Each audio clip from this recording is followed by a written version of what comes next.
kita belajar what is wisdom. Apa sih yang hikmat itu bisa kerjakan? Mazmur 90 ayatnya yang ke-12 ngomong gini, ajarlah kami menghitung hari-hari kami sedemikian hingga kami beroleh hati yang bijaksana. Versi New English Translation-nya tuh ngomong gini saudaraku. So that we can live wisely. That is what I call the spirit of wisdom. Yang mengalirnya, munculnya itu dari hati yang bijaksana, saudaraku. Sebagian dari saudara mungkin ngomong sama saya kayak gini, Pastor, why is it so important? Kenapa itu penting, Pastor? Perhatikan baik-baik, saudaraku. Ketika hidupmu nggak bijaksana,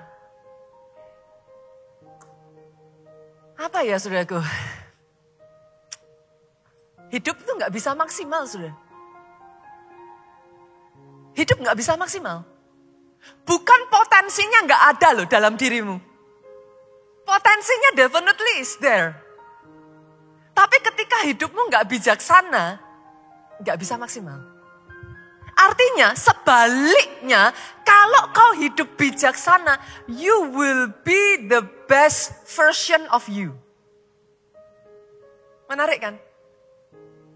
Kalau bicara potensi, jangan salah loh. Potensi itu sudah definitely ada. Sejak dari saudara dilahirkan, potensi kebesaran itu sudah ditaruh kok. Tidak bijaksanalah yang membuat saudara nggak bisa maksimal. Tapi sebaliknya ketika kau hidup bijaksana, you will be the best version of you. Itu semua terjadinya dari the spirit of wisdom ini. Dan amazingnya saudaraku, yang namanya wisdom itu bisa, you can grow in wisdom. Buat sebagian dari saudara yang pastor, kalau I am lack of wisdom, what should I do? Firman ngomong, minta. Bisa. You can grow in wisdom. Kenapa? Dengar ini Bapak Ibu. The level of wisdom in your life menentukan level of your superiority.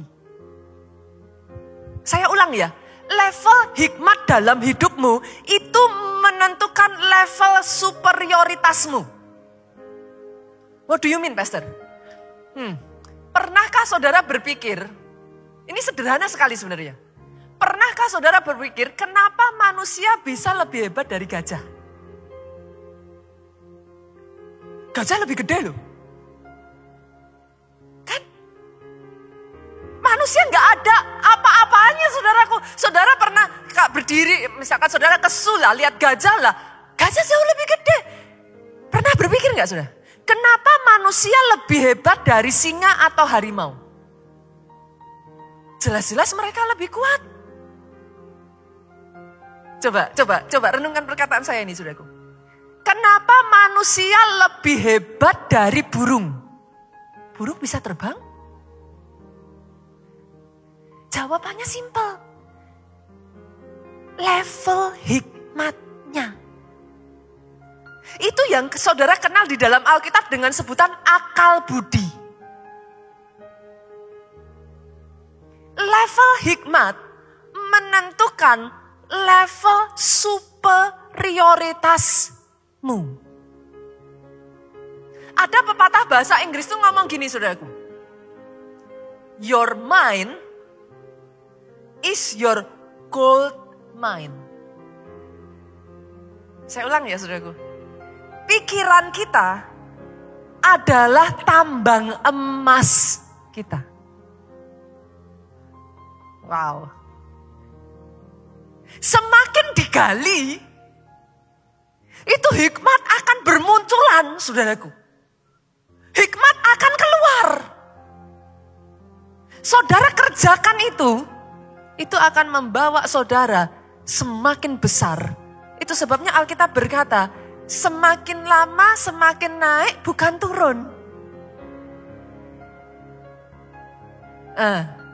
Kalau saudara tahu caranya, Dunia akan senantiasa berkata, bumi ini berputar, Pastor. Yes, I understand. But sorry, itu filosofi dunia. The Bible say, engkau akan terus naik dan tidak turun. It's talking about apa, saudaraku? Wisdom. Itu bicaranya tentang hikmat. Hari ini ya, saudara, saya benar-benar berdoa ya, saudaraku. Saudara bisa tangkap firman ini. Kenapa? Level hikmat itu ya nanti menentukan, saudaraku. Setiap orang di sini ya, terangnya itu beda-beda. With all due respect, saya tidak meremehkan siapapun, saudaraku. Tapi dengar ini, ada orang yang terangnya itu hanya untuk keluarganya. Dan itu bagus, saudaraku. Saya nggak mengatakan bahwa itu nggak bagus loh. Itu sangat bagus. Dimulai memang dari Yerusalem kan, dari keluarga kita dulu, anak-anak kita, pasangan kita, keluarga kita, orang tua kita. Tapi jangan salah, ada orang-orang yang terangnya nyampe ke tetangganya. Ada lagi orang-orang terangnya sampai satu kota. Ada lagi orang-orang terangnya sampai satu bangsa. Ditentukan apa, saudara? The level of wisdom. Doa saya hari ini saudara bisa nangkep ini, saudaraku. Betapa pentingnya what wisdom can do in your life. Karena ketika itu dimanifestasikan atas hidupmu. Ini yang Alkitab katakan, semesta menanti pernyataan kebangkitan anak-anak Allah. This is what the Bible say.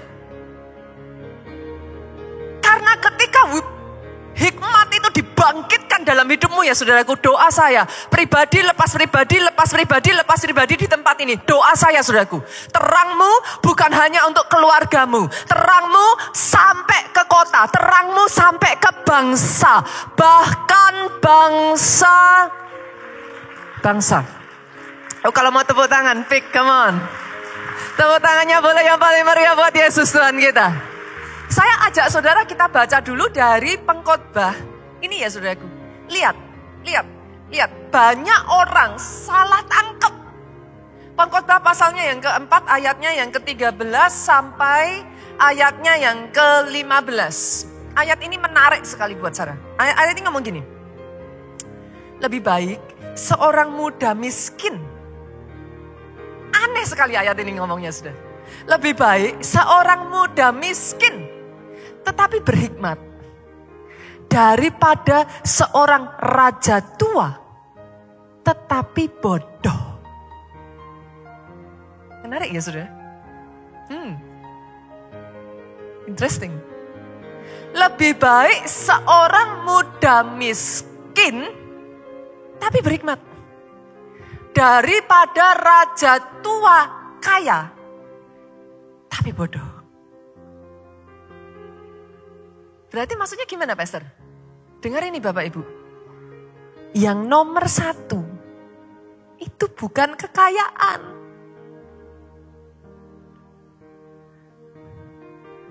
Bukan modal besar.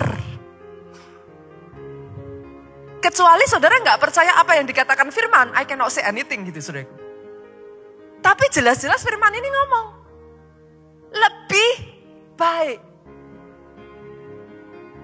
orang muda, miskin. Orang muda itu gambaran apa tuh, saudara? Masih starting mau dari hijau gitu, saudaraku. Miskin tapi berhikmat. Boleh saya katakan ini Bapak Ibu? Hikmat di atas kekayaan. Raja kaya.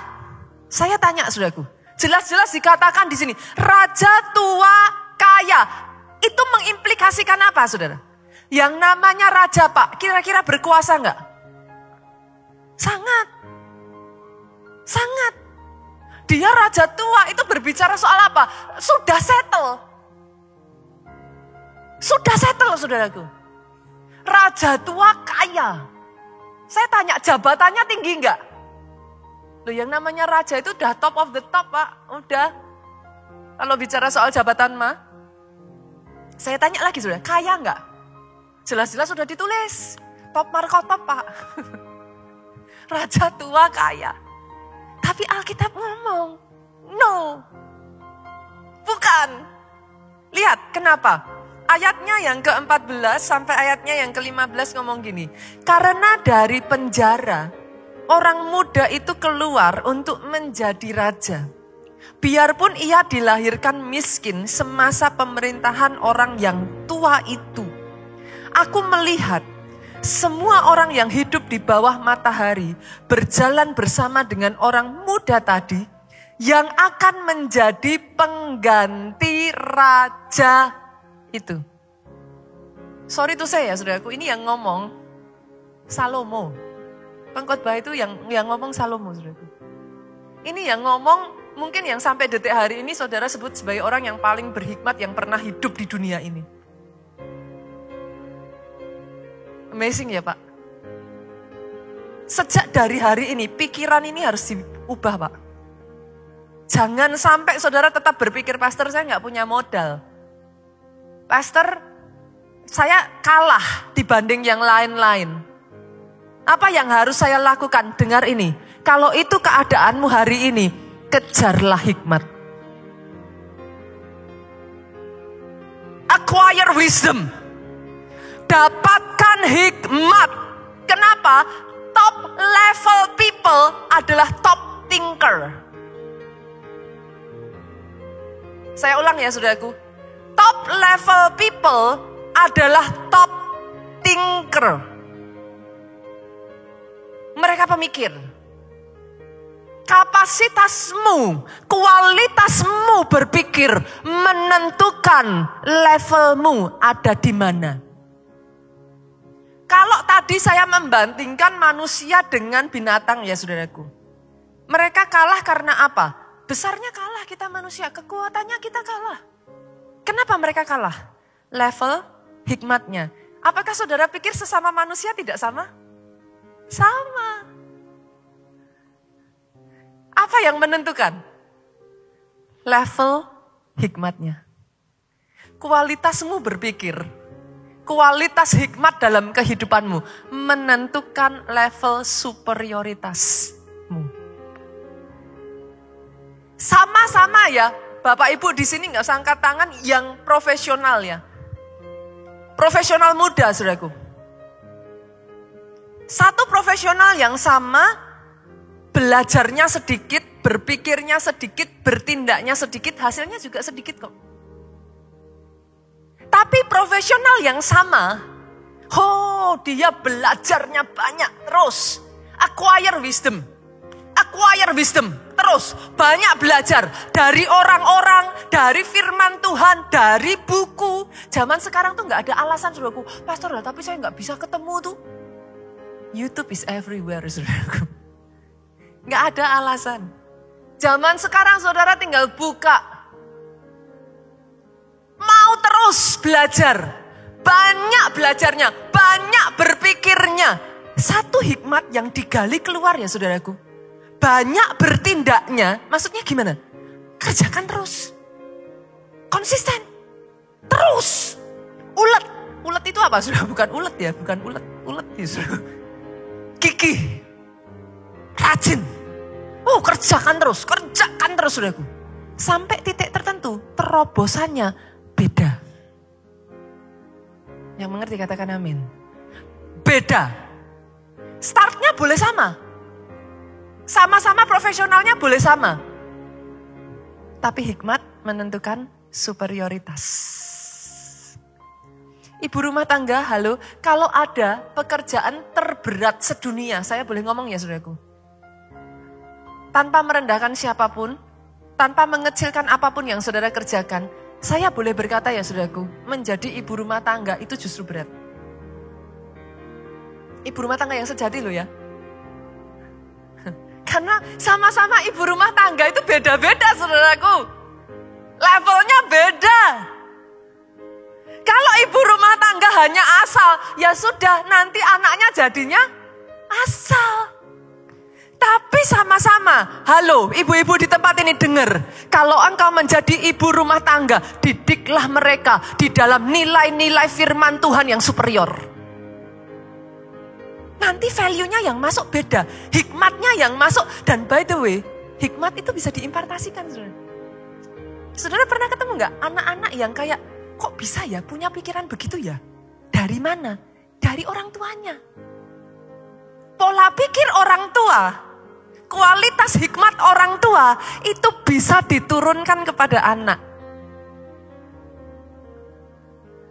Come on. Ibu-ibu rumah tangga di tempat ini saya berdoa. Yang lahir dalam keluargamu, firman Tuhan berkata, bintang 5, perkasa di bumi ini. Boleh saya dengar kata yang amin dari tempat ini? Anak-anak Tuhan di tempat ini.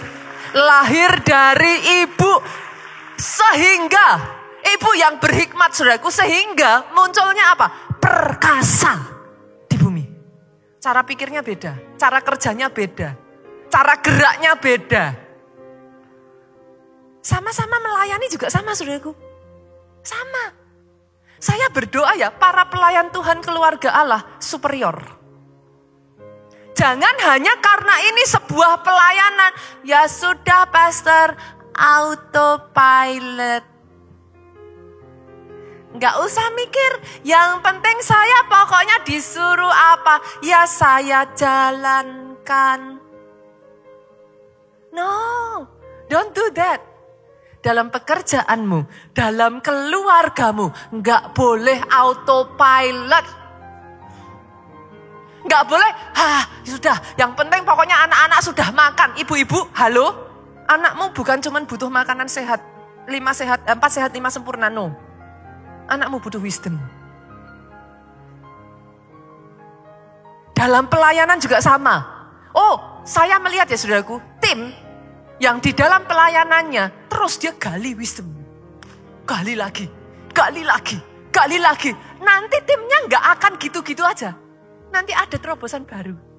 Apalagi yang baru. Lakukan lagi hal yang baru. Kita bikin begini, pastor.